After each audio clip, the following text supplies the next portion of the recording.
Arkadaşlar hocamın dersini yapmadım. İçeri giriyorum. Merhaba hocam. Merhaba. Ödevini yaptım mı evladım? Hayır hocam yapmadım. O zaman seni kötü cezalandıracağım. Hocam peki başkalarının sınavlarına baktınız mı? Sizin sınavlara bakmadım. Başka sınavlarına baktım. Hocam ben de sizin kimselerin dersine girmeyi çok sevmezdim. Dersinizi yazmadım. Buna göre de başka öğretmenlerin dersini yazdım. Bunu bil hoca.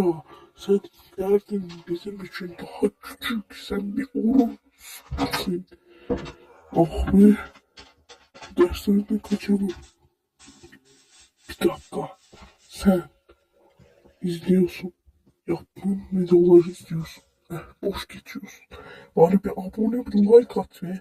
Like at. Bir like at bari like. Abone de olun ya. Abone 1 milyona ulaşalım lütfen.